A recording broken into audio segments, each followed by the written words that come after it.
আমার আসলে কিছু টাকার দরকার। এই তো কদিন আগেই দিলাম তোমায় টাকা।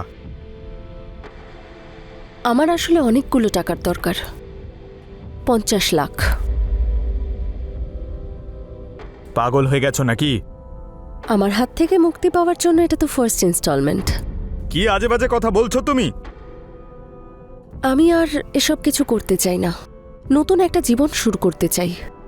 রোজ রোজ তোমার মতো শেয়াল কুকুরেরা এসে আমাকে ছিঁড়ে খায়, তাহলে ওদের থেকে যদি মোটা টাকা নিতে পারি, ক্ষতি কি?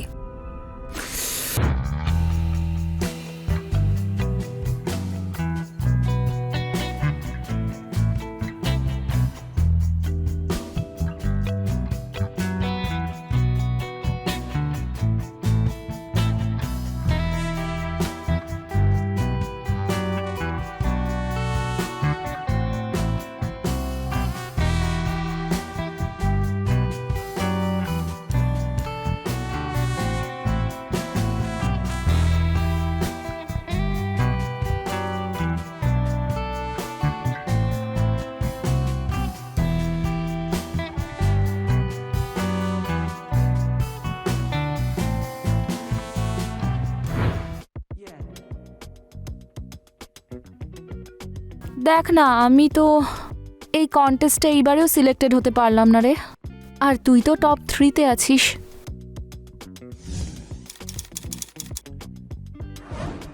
টপ 3 কি বলছিস? আমি হব টপ মডেল, আর তারপর ইন্ডিয়াস বেস্ট অ্যাক্ট্রেস। মানুষের এত বড় স্বপ্ন দেখা উচিত নয়, জানিস? স্বপ্ন বড় হলে তবেই তো আমি আকাশ ছুঁতে পারবো। আসলে কি বলতো, আমরা না ছোট শহরের মেয়ে, আর সাধারণ পরিবার থেকে এসেছি। আর এই ফিল্ডটা এত হাইফাই না, আমার ভীষণ ভয় করে। তুই না সিলেক্ট হোসনি তো, তাই লুজারের মতো কথা বলছিস। আমাকে দেখ, ইন্ডিয়ার টপ ব্র্যান্ডসের অ্যাড করে ফেলেছি। তোর মতো অ্যাডভান্স নই তো না। এতে আবার অ্যাডভান্সের কি হলো? চেষ্টা কর, সাফল্য আসবেই। আচ্ছা, ওই দরজা বন্ধ করে পরিশ্রমটা আমার দ্বারা হয় না রে। What do you mean? তুই ভালো করে জানিস আমি কি বলছি। আর সবাই এটাই বলে, that you are sleeping around. How dare you! তুই যে বলিস তুই আমার বন্ধু, আর তুই আমাকে এইসব বলছিস, একটুও লজ্জা করে না? তোর করতে লজ্জা করে না, আর আমার বলতে করবে? তুই বেরো এখান থেকে, আউট, গেট লস্ট।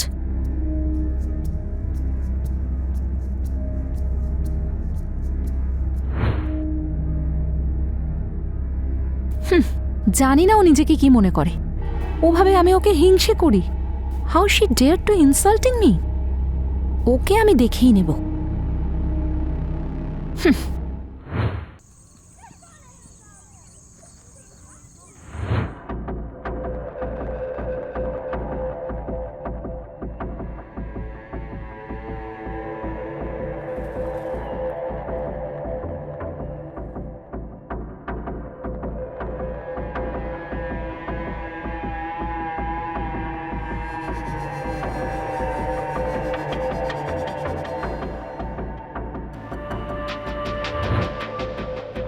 কে ওখানে? ওখানে কে?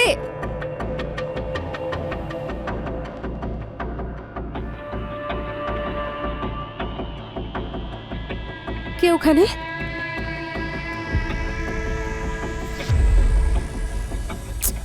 দরজা খোলাই রয়েছে। কে জানে আমার কি হচ্ছে আজকাল। দরজা বন্ধ করতেই ভুলে গেছি আমি। তুই যদি চিৎকার করিস না, তাহলে তোকে একেবারের মতো শেষ করে ফেলবো। তুমি তুমি এখানে কি করছো? তুই আমার ফোন ধরা বন্ধ করে দিয়েছিস, আমার সঙ্গে দেখাও বন্ধ করেছিস।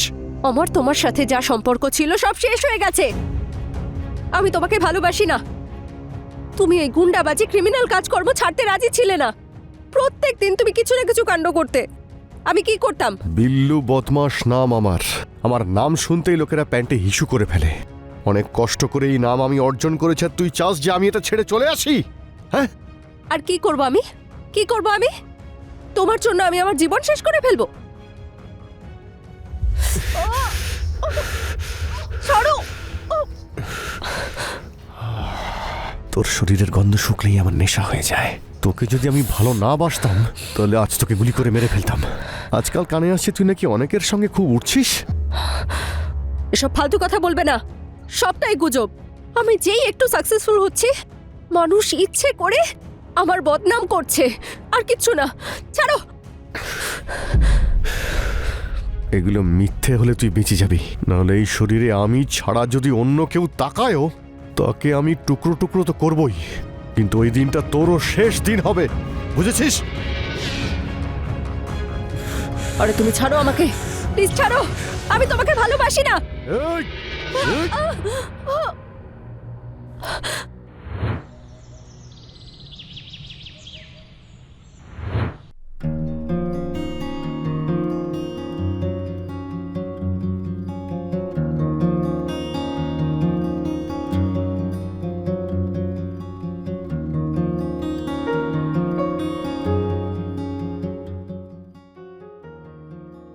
সুষমা, তুই? দেখ, আমি এখন কোনো ভাবনা চিন্তা করার মতো অবস্থায় নেই। তুই যা। একবার শুনবি তো আমি কি বলছি? প্লিজ শোন। কি শুনবো আমি? কি শুনবো? এটাই যে তুই এদিক ওদিক থেকে যা শুনে এসেছিস সেটা তুই এখন আমাকে শোনাবি। আই এম সরি রে। আই নো যে আমি জেলাস ফিল করছিলাম। আমরা এত ভালো বন্ধু, কিন্তু আমরা তো কম্পিটিটর ছিলাম, তাই জেলাস ফিল হওয়াটা খুব নর্মাল ব্যাপার। বোঝার চেষ্টা কর। ডু ইউ রিয়েলি রিয়েলাইজ যে একজন বেস্ট ফ্রেন্ডের মুখ থেকে এইরকম কথা শোনা কতটা কষ্টদায়ক?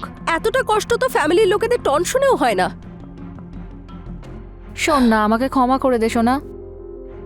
সেই জন্যই তো ক্ষমা চাইতে এসেছি, বল। I am getting jealous, I know that, কিন্তু প্লিজ ক্ষমা করে দে রে। I'll control myself, okay? Sorry. তুই তো একটা কিউট ছোট্ট মেয়ে। আচ্ছা শোন না, কি হলো রে? এটা কি করে হলো? তুই আবার বিল্লুর চক্করে পড়লি না তো? কাল রাতে এসেছিল রে।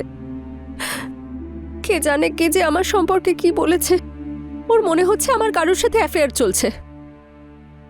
ভীষণ রেগেছিল।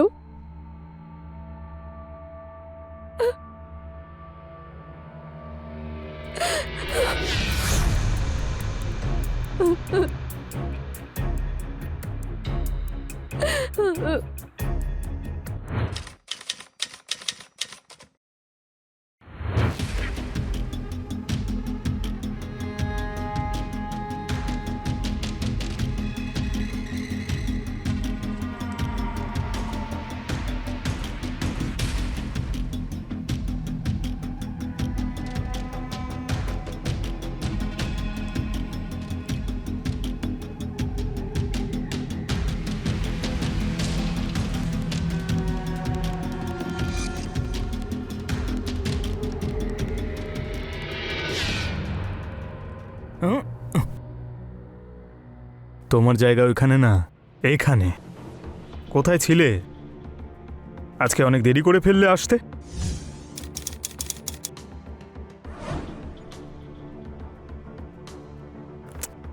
কি হয়েছে?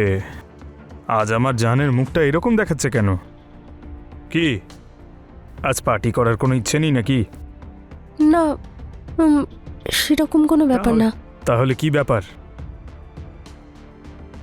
বিল্লু এসেছিল কাল রাতে। আর তুমি আবার ওর সঙ্গে? এক তো তোমাদের এই মেয়েদের চোখের জলের জন্য আমাদের সব পুরুষদের জীবন একেবারে শেষ হয়ে গেল। আচ্ছা ঠিক আছে, কেঁদো না। তুমি যদি বলো ওই বিল্লুর একটা ব্যবস্থা করব। না, না থাকবে বাঁশ আর না বাজবে বাঁশি। না। উফ, এই ভালোবাসা। যদি এত ভালো কেউ আমাকেও বাসতো। আমি শুধু তোমাকে ভালোবাসি। আচ্ছা, এমনটা মনে তো হয় না। তাহলে কি করব আমি? সুন্দর অভিনেত্রী, কিছু অভিনয় তো দেখাও। Come, dance with me.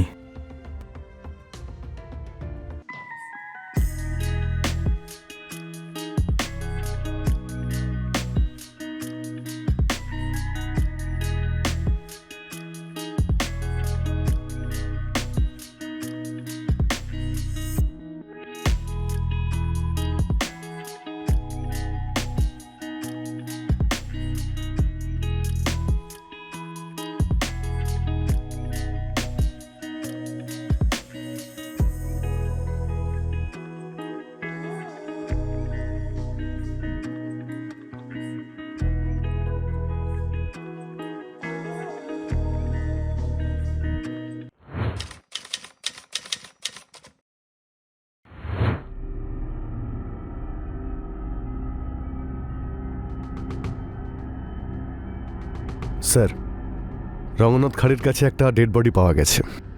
অজানা ডেড বডি? ছেলে না মেয়ে? স্যার, একটা মেয়ের ডেড বডি। কেউ গুলি করে ওখানে ফেলে গেছে। অনেকক্ষণ জলে থাকার জন্য বডি ফুলে গেছে, তাই বডিকে শনাক্ত করাই যাচ্ছে না। বডিতে কোনো চিহ্ন? স্যার, পায়ে একটা ট্যাটু পাওয়া গেছে। ওই ট্যাটুটার ব্যাপারে খোঁজ নাও। শহরের সমস্ত ট্যাটু আর্টিস্টদের জিজ্ঞেস করো, হয়তো কেউ এই মেয়েটার জন্য এটা তৈরি করে থাকবে, যাতে লাশটাকে চিহ্নিত করা যায়। আর যত তাড়াতাড়ি সম্ভব পোস্টমর্টেম রিপোর্ট আনাও। আর আশেপাশের সমস্ত থানায় খোঁজ নাও কোনো মিসিং কমপ্লেন আছে নাকি, যার মুখে মেয়েটার সঙ্গে মেলে। Okay sir.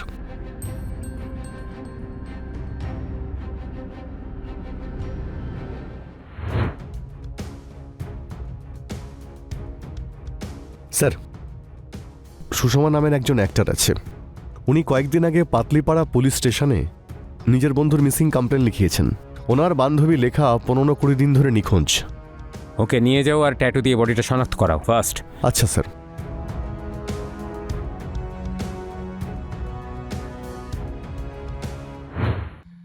স্যার, ইনি হলেন সুষমা দেবী। উনি ওই ডেড বডিটা শনাক্ত করেছেন। প্লিজ বসুন,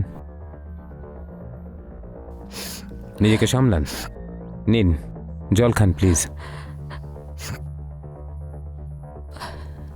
দেখুন, যেমনটা আপনি ভালো করেই জানেন যে আপনার বন্ধুকে কেউ গুলি মেরে হত্যা করেছে, আর ওর লাশটা খাড়ির ভেতরে ফেলে দিয়েছিল। আপনি এই ব্যাপারে কিছু জানেন? স্যার, আমি ওকে অনেক খোঁজার চেষ্টা করেছিলাম। আমরা একসঙ্গে মডেলিং করতাম। ইনফ্যাক্ট আমরা সেম ইনস্টিটিউট থেকে ট্রেনিং নিয়েছিলাম অ্যাক্টিং আর মডেলিং এর। আমি ওকে অনেক বুঝিয়েছিলাম যে এই ফিল্ডে সামলে থাকতে। সামলে থাকবে, কিন্তু কার থেকে? স্যার, ওর ক্যারেক্টার ভালো ছিল না। এটা আপনি কি করে বলছেন? স্যার, আমরা খুব ভালো ফ্রেন্ড ছিলাম। ও নিজের সব কথাই আমাকে শেয়ার করত, আর চারিদিকে এই কথাই রটে গেছিল যে ওর অনেকগুলো অ্যাফেয়ার ছিল। কার সঙ্গে অ্যাফেয়ার ছিল? স্যার, সেটা তো আমি জানি না। মানে শুধু গুজব শুনেই একজন মেয়ে হয়ে নিজের বন্ধুকে সন্দেহ করছেন, ওকে বদনাম করছেন? না স্যার, আমি ওকে অনেক আটকেছিলাম, অনেক বুঝিয়েছিলাম। আমার তো মনে হচ্ছে এই কাজটা ওই বিল্লোর। স্যার, ওই বিল্লু বদমাস? ওই হিস্ট্রি সিটার? কিন্তু লেখার সঙ্গে বিল্লুর কি সম্পর্ক? বিল্লু আর লেখা একে অপরকে ভালোবাসতো, অনেক দিন ধরে রিলেশনশিপেও ছিল। আর লেখা যখনই জানতে পারে ওর ক্রিমিনাল রেকর্ড আছে আর ওই ক্রাইম করার স্বভাবের জন্য লেখা ওকে ছেড়ে দিয়েছিল। বিল্লু তবুও ওকে খুব বিরক্ত করতো। এই বিল্লুকে তুলে নিয়ে এসো। ঠিক আছে স্যার। আপনি বাড়ি যান।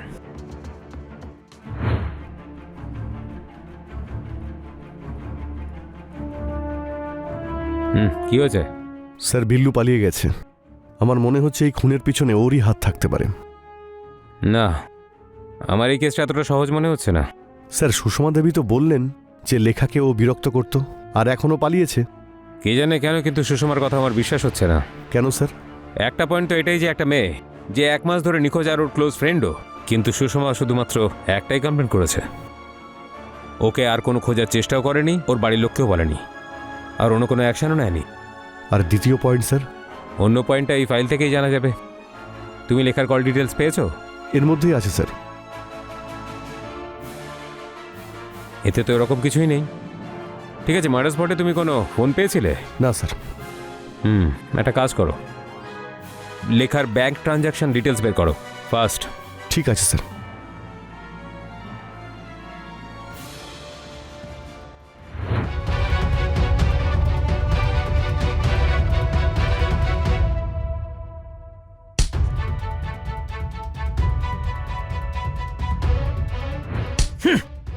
বল, কেন মেরেছিস লেখাকে? বল বল। স্যার, আমি ওকে মারিনি, ও নিজেই মারা গেছে। মনে তো হয়েছিল ওকে খুন করে দেব, কিন্তু ওকে আমি ভালোবাসতাম। একটা নিরপরাধ মেয়েকে প্রাণে মেরে দিয়ে ওর লাশ খাঁড়িতে ফেলে দিয়েছিস পচার জন্য, আর বলছিস ভালোবাসতিস? নিরাপরাধ, আর ও চরিত্রহীন মহিলা ছিল। ভালো হয়েছে ও নিজেই মারা গেছে। আর তুই তো একেবারে নির্দোষ। হ্যাঁ, যেন দুধে ধোয়া তুলসী পাতা। তোর নামে লম্বা ক্রাইম লিস্ট আছে আমাদের কাছে। স্যার, আমি তো বলছি ওকে আমি খুন করিনি। স্যার, এর কাছ থেকে পাওয়া বন্দুকের গুলি আর মার্ডার ওয়েপেনের গুলি একবারে আলাদা। আর আমাদের কাছে মার্ডার ওয়েপেন নেই। ওই তো বলবে মার্ডার ওয়েপেন কোথায়। আর এইরকম ক্রিমিনালের জন্য বন্দুক বদলানো কি এমন বড় ব্যাপার? আরও একটা কথা স্যার,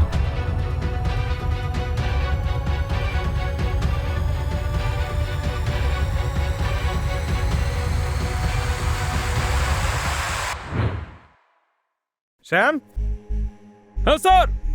হ্যাঁ স্যার।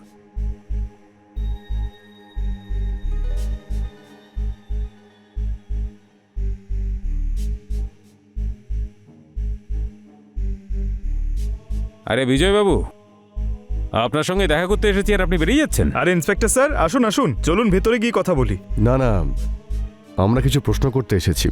আসলে আপনি তো বড় লোক মানুষ, আপনার সঙ্গে দেখা করতে গেলে তো অ্যাপয়েন্টমেন্ট নিয়ে আসতে হয়, তাই ভাবলাম যে ডিরেক্ট এসে দেখা করি। খোঁজ খবর? আরে আমি আপনার কোন কাজে লাগতে পারি? একটা মেয়ের মার্ডার হয়েছে, ওর নাম ছিল লেখা। লেখা? না, এই নামের মেয়েকে তো আমি চিনি না। মনে করে দেখুন, যদি আপনার মনে পড়ে যায়। স্যার, আমি যদি কাউকে একবার দেখে নিই না, তাকে কোনোদিন ভুলি না। আর এই নামের মেয়েকে আমি চিনি না। তাহলে এর ব্যাংক অ্যাকাউন্টে আপনার ব্যাংক অ্যাকাউন্ট থেকে এমনি এমনি টাকা যাচ্ছিল? আমার অ্যাকাউন্ট থেকে? একবার মুখটা তো দেখান। এই যে। আচ্ছা, একে আমি একটা অ্যাডভার্টাইজমেন্টে দেখেছিলাম, ওরই পেমেন্ট করেছিলাম হয়তো। এ তো বোধহয় পুরো জীবনে এত অ্যাড করেনি যতটা এর অ্যাকাউন্টে ট্রানজাকশন হয়ে আছে। আর মার্ডারের কিছুক্ষণ আগে ওর লোকেশন এখানেই ছিল, আই মিন ওর অন্য ফোনটার। আর ওই ফোনটাও আমরা খুঁজে পেয়ে গেছি। নিয়ে চলো ওকে। আরে স্যার শুনুন। আরে আরে শুনুন চলুন না। চলুন, সব শুনবো। চলুন, অনেক গল্প করব। বল, লেখার সাথে তোর কি সম্পর্ক আছে? তোর বিরুদ্ধে প্রমাণ আছে আমাদের কাছে। সারা জীবন জেলে পচবি, আর তোর জামিনও হতে দেব না। বল। স্যার, লেখার সঙ্গে আমার এক্সট্রা ম্যারিটাল অ্যাফেয়ার ছিল, আমি ওকে খুব পছন্দ করতাম। এই জন্য তুই ওকে খুন করে দিবি? না স্যার, ও তাহলে সত্যিটা কি বল? স্যার স্যার সত্যি সত্যি বলছি স্যার। স্যার, ও আমাকে ব্ল্যাকমেল করছিল স্যার। আমার আসলে কিছু টাকার দরকার। এই তো কদিন আগেই দিলাম তোমায় টাকা। আমার আসলে অনেকগুলো টাকার দরকার, 50 লাখ। পাগল হয়ে গেছো নাকি? আমার হাত থেকে মুক্তি পাওয়ার জন্য এটা তো ফার্স্ট ইনস্টলমেন্ট। কি আজে বাজে কথা বলছো তুমি? আমি আর এসব কিছু করতে চাই না, নতুন একটা জীবন শুরু করতে চাই। রোজ রোজ তোমার মতো শেয়াল কুকুরেরা এসে আমাকে ছিঁড়ে খায়, তাহলে ওদের থেকে যদি মোটা টাকা নিতে পারি, ক্ষতি কি? শোন, তোর মতো সস্তা মেয়েরা না আমার চারপাশে রোজ ঘুরে বেড়ায়, বুঝেছিস? কিন্তু তারা নিশ্চয়ই ভিডিও বানায় না। ভিডিও?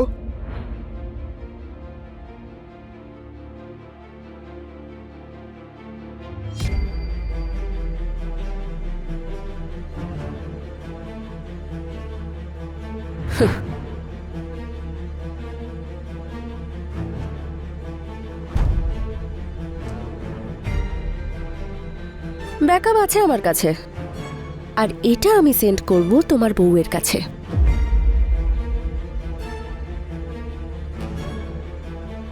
তোমার কাছে আর বাঁচার কোনো রাস্তা নেই, চুপচাপ টাকা ট্রান্সফার করে দাও। আমি ওকে অনেক বুঝিয়েছি স্যার, কিন্তু ও শুনছিলই না। আমার কাছে আর কোনো পথ ছিল না স্যার, ওকে মেরে ফেলা ছাড়া। এবারে এই আরামের জীবন ছেড়ে তুই জেলে থাকার অভ্যেস করে নে, কারণ মার্ডার ওয়েপেনটা পেলেই তুই গড়াদের পেছনে থাকবি।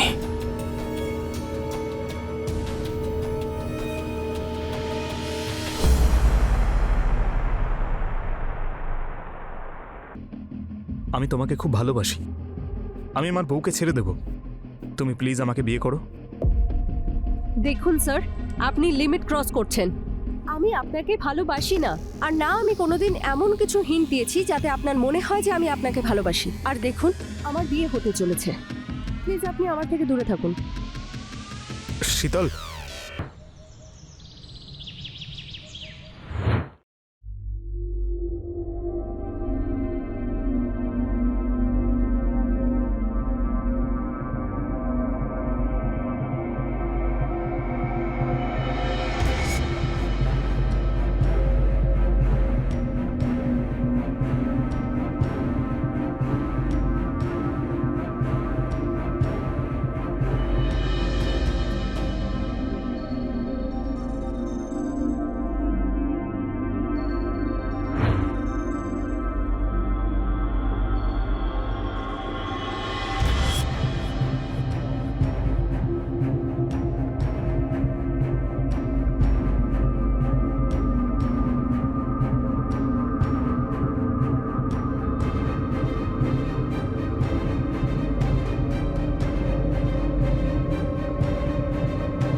ওখানে কে আছেন?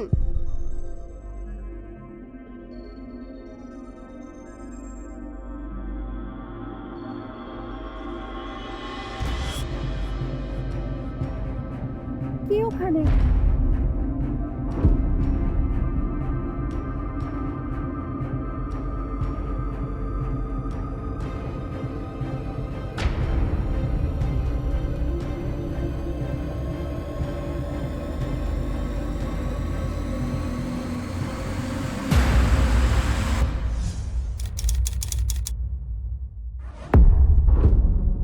আরে তুমি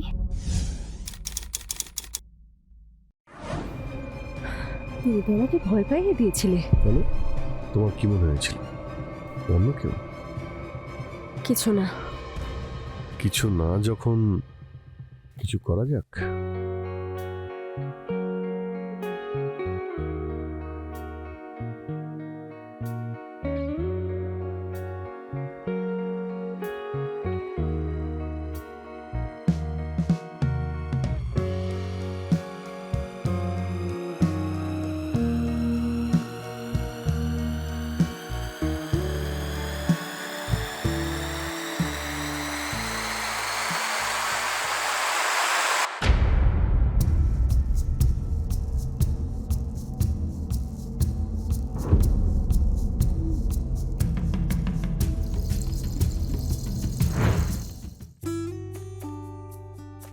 আরে এবার তুমি থামো তো।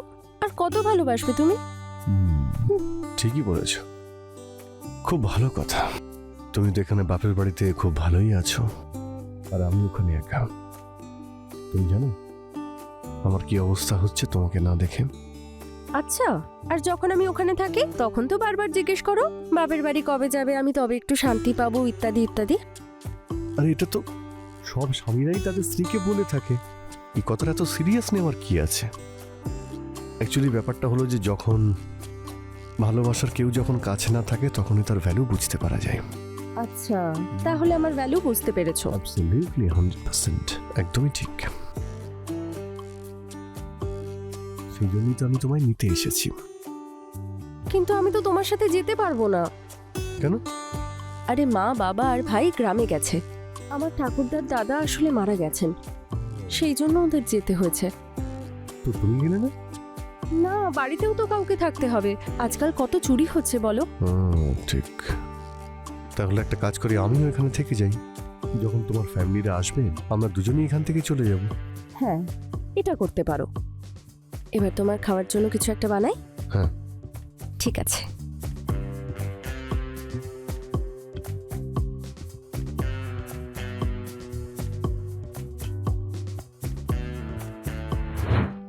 নমস্কার, আমি কাঞ্চনা অবস্থি আরও একবার আপনাদের সবাইকে স্বাগত জানাচ্ছি এই ক্রাইম চক্রে একটা নতুন এপিসোডে, একটা নতুন কাহিনী নিয়ে। রিতেশ আর শীতল একে অপরকে খুব ভালোবাসতো, আর বিয়ের পরে একে অপরের সঙ্গে সুখে শান্তিতে জীবন কাটাচ্ছিল। যদিও প্রতিটা পরিবারে কিছু না কিছু নিয়ে ঝগড়া হয়েই থাকে, আর স্বামী স্ত্রীর সম্পর্ক এমন একটা সম্পর্ক যেখানে ঝগড়াঝাটি না হলে লাইফে কিছু একটা অভাব বোধ হয়। যখন দুটো বাসনের একসঙ্গে ঠোকা লাগে তখন আওয়াজ তো হবেই। ব্যাস, এই গল্পটাই প্রতিটি পরিবারের স্বামী স্ত্রীর সম্পর্কের। রিতেশ আর শীতলের মধ্যেও এমনই ছোটখাটো ঝগড়াঝাটি হওয়ার জন্য শীতল নিজের বাপের বাড়িতে চলে আসে, আর বেশ কিছুদিন ধরে ওখানেই থাকছিল। রিতেশ শীতলকে নিজের সঙ্গে নিয়ে যাওয়ার জন্য নিজের শ্বশুর বাড়িতে গিয়ে পৌঁছয়, কিন্তু সেখানে শীতলের বাড়িতে কাউকে দেখতে না পেয়ে ওখানেই কিছুদিন থেকে যায়।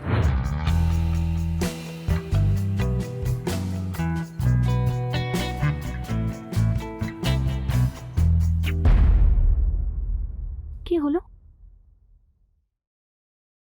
ইচ্ছে করছে না, কিছু ফিলই হচ্ছে না।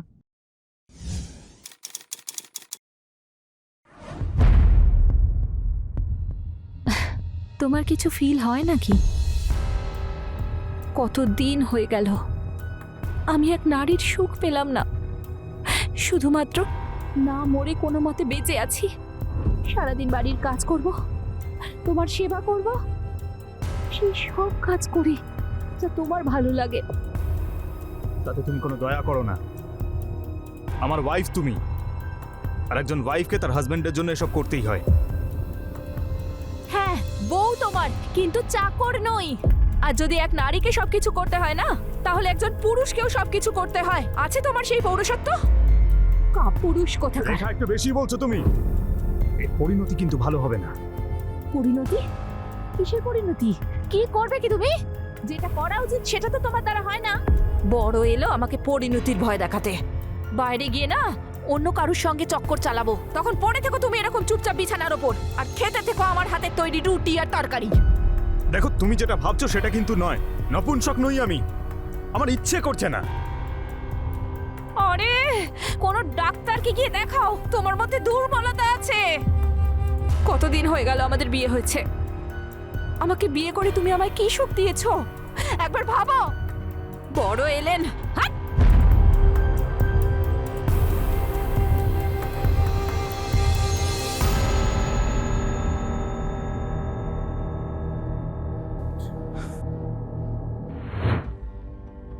কি বলবো ভাই, জীবনটা নরক হয়ে গেল আমার।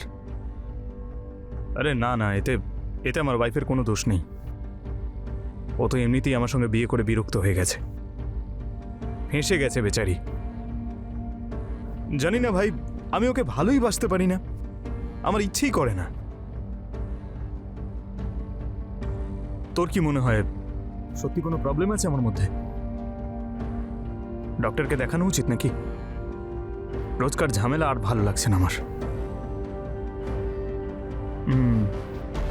আরে ভয় লাগে ভাই, ও যদি বাইরে কোথাও চক্কর চালায় তাহলে তো আমি আর কাউকে মুখই দেখাতে পারবো না সমাজে। কখনো কখনো মনে হয় সবকিছু ছেড়ে দিয়ে কোথাও পালিয়ে যাই, বা সুইসাইড করে নি।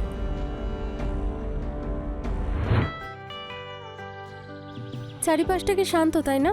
কোথাও কেউ নেই। তো কি করতে ইচ্ছে করছে? ধ্যাৎ পাগল, আমি তো এমনিই বলছিলাম যে আজকাল আর মানুষের পার্কে ঘুরতে ভালো লাগে না, শুধু বাড়ি আর ফোনের মধ্যে ঢুকে থাকে।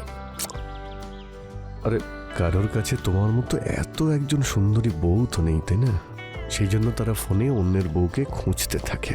তোমার তো শুধু আমার সাথে ফ্লার্ট করার একটা বাহানা দরকার। তো আবার কি করব, একটা কাজ করি, অন্য কোনো মহিলাকে পটিয়ে নিই। এক কাজ করি, অবিবাহিতা মেয়ে না, একজন বিবাহিতা মহিলাকে ফাঁসাবো, সব থেকে বেস্ট হবে। ওর জীবনে সুখী থাকবে, আমিও আমার জীবনে সুখে থাকবো, দুজনে শুধু ফ্লার্ট করার জন্যই দেখা করব। আমি না তোমায় একেবারে শেষ করে ফেলবো, বুঝেছো? আরে আমি মজা করছি গো, এত সিরিয়াস হয়ে যাচ্ছ কেন? একটা আর্জেন্ট কল আছে, এক সেকেন্ড। ঠিক আছে।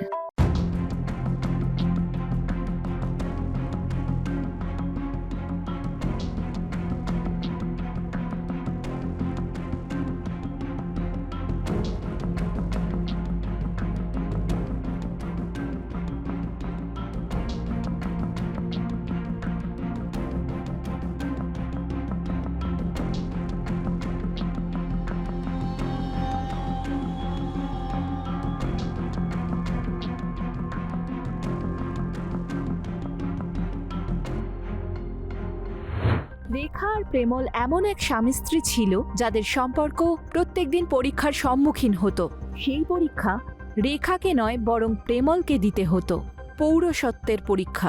আজকের যুগে পুরুষ শব্দটাকে এইরকম ভাবে ব্যবহার করা হয় যেন এটা খুব শান্তিপূর্ণ একটা শব্দ। প্রেমল রেখাকে বিয়ে করার পর সেই সুখ দিতে পারছিল না যা প্রত্যেক পুরুষ এক নারীকে দিয়ে থাকে, শারীরিক সুখ। এই জন্য দুজনের সম্পর্কে খুব তিক্ততা ছিল। প্রেমালের মধ্যে কি কোনো শারীরিক দুর্বলতা ছিল, নাকি ও রেখার প্রতি আকৃষ্ট হতো না? সে যাই হোক না কেন, বেশিরভাগ সম্পর্কেই একজন আশা নিয়ে বসে থাকে আর আরেকজন খুবই প্রেশারের মধ্যে থাকে, আর এই প্রেশারের জন্যই জীবনের বাঁচার ইচ্ছে অতটা থাকে না। আর এমনই প্রেমলের সঙ্গে ঘটেছিল।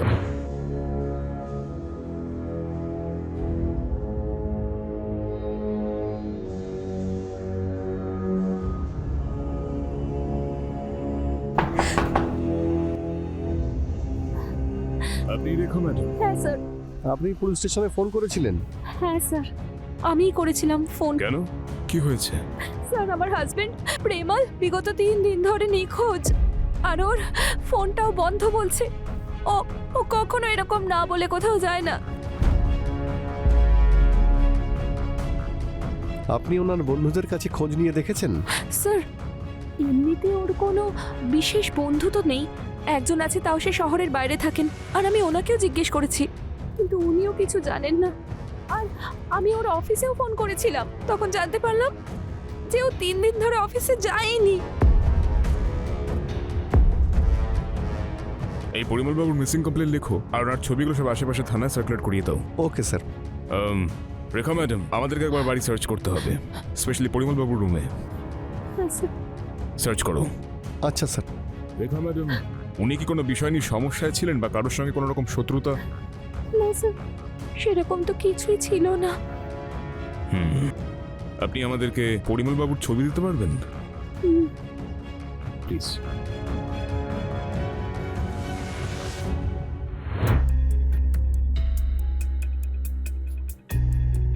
ঠিক আছে, ওকে। কি হলো, এত আর্জেন্সি কিসের? স্যার ডেড বডি পেয়েছি। কোথায়? ওইদিকে স্যার। স্যার বডিকে পোস্টমর্টমের জন্য পাঠিয়ে দিয়েছি। স্যার ছুরি দিয়ে বারবার আঘাত করা হয়েছে। বডি দেখে মনে হচ্ছে স্যার যে 48 ঘন্টা আগে মার্ডার হয়েছে। বডি সবার আগে কে দেখতে পেয়েছে? স্যার যারা নোংরা তোলে। বডির আশেপাশে কিছু পেয়েছো? মোবাইল আর পার্স ছাড়া কিছুই পাওয়া যায়নি স্যার। কোনো মেয়ের body? Yes sir. Rape? Sir body দেখে সেরকম তো মনে হয়নি, কিছু বলতে পারছি না। পোস্টমর্টমের পরেই সব জানতে পারা যাবে স্যার। এই মেয়েটি বাড়ির লোকের সঙ্গে কন্ট্যাক্ট করে বডির একটা ব্যবস্থা করো ফার্স্ট। Okay sir.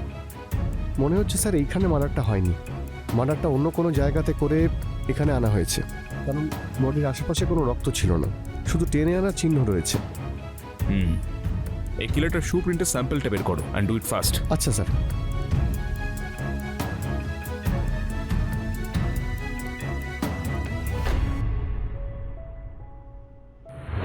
একদিকে প্রেমল 3 দিন ধরে বাড়ি থেকে নিখোঁজ ছিল, ওর স্ত্রী রেখা ওর এই নিখোঁজ হওয়ার জন্য চিন্তিত ছিল।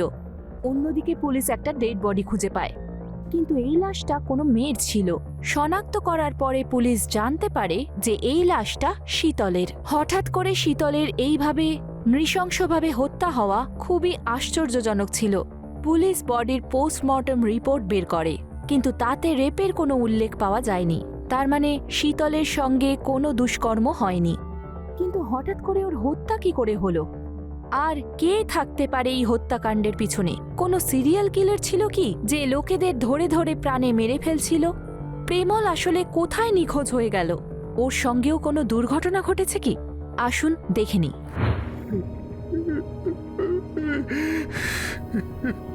রিতেশ বাবু, নিজেকে সামলান।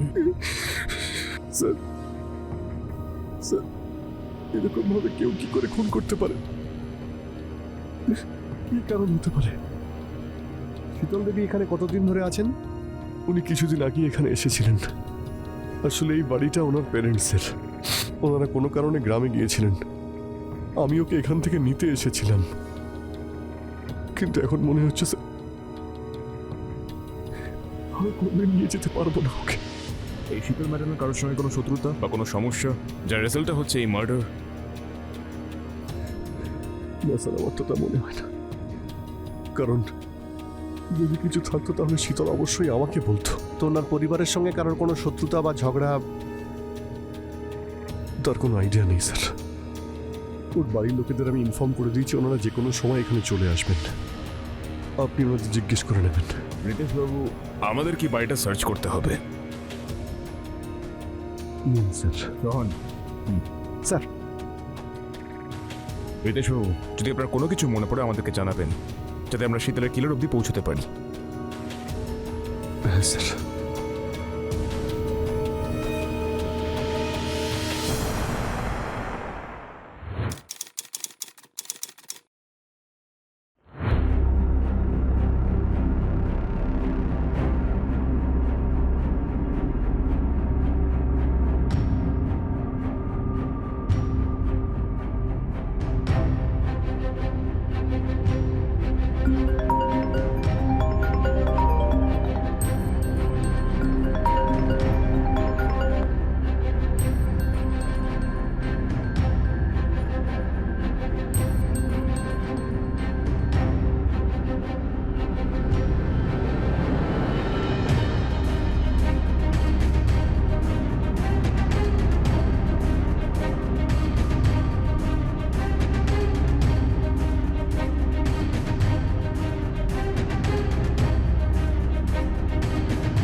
যখন পুলিশ শীতলের মার্ডারের তদন্ত শুরু করলো, প্রথমে পুলিশের হাতে কোনো প্রমাণই আসেনি, না কোনো শত্রুতা, না কোনো রাগারাগির অ্যাঙ্গেল, আর না কোনো এমন ব্যক্তি যার ওপর সন্দেহ করা যেতে পারে, যা পুলিশের তদন্তকে এগিয়ে নিয়ে যেতে পারে। পুলিশও এক মুহূর্তের জন্য এই কেসটাকে আননোন কিলার কেস ভেবেছিল।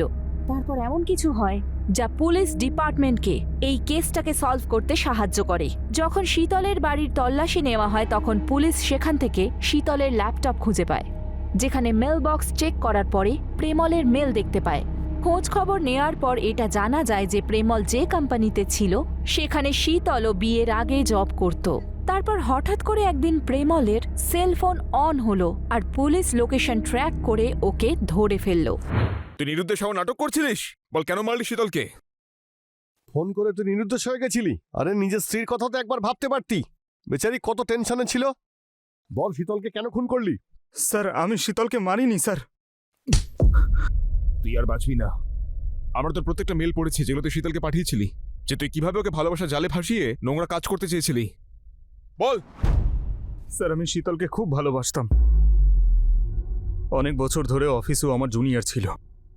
আমি শীতলকে এত ভালোবাসতাম যে আমার বউকে আমি ভালোবাসার নজরে দেখতেই পারতাম না। সেই জন্য আমার বউ আমাকে নপুংসক ভাবত। আমি আমার বউকে ডিভোর্স দিয়ে শীতলকে বিয়ে করব ভেবেছিলাম। বিয়ে করার কথাও ছিল, কিন্তু শীতল না বলে দিল স্যার।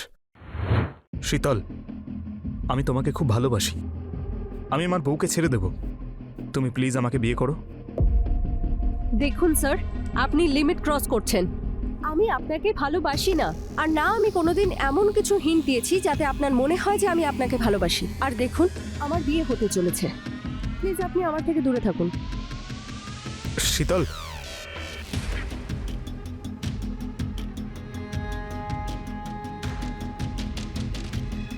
স্যার জীবনটা তো আমার নষ্ট হয়ে যাচ্ছিল। শীতলকে ভোলার চেষ্টা করছিলাম, তখনই ওই বিয়ে করে শহর ছেড়ে চলে যায়। কিন্তু একদিন হঠাৎ আমি ওকে দেখতে পাই।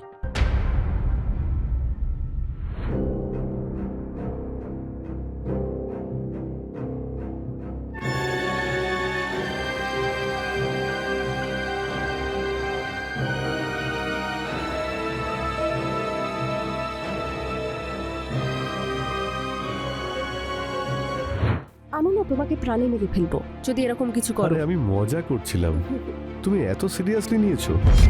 আমি ফোনটা নিয়ে এক্ষুনি আসছি।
আমি ওকে ভোলার সম্পূর্ণ চেষ্টা করেছি স্যার, কিন্তু ওকে আমি ভুলতেই পারছিলাম না। তারপর আমি ওকে ওর স্বামীর সঙ্গে সহবাস করতে দেখিনি, তাই আমার রক্ত মাথায় উঠে যায় আর আমি ওকে মেরে ফেলি। কেমন লোক তুই যে নিজের বউয়ের ব্যাপারে একবারও ভাবলি না? একতরফা ভালোবাসা, চাহিদা যা তোর মনে ছিল, তাতে কত জীবন নষ্ট হলো। এবার বাকি জীবনটা জেলে কাটাবি।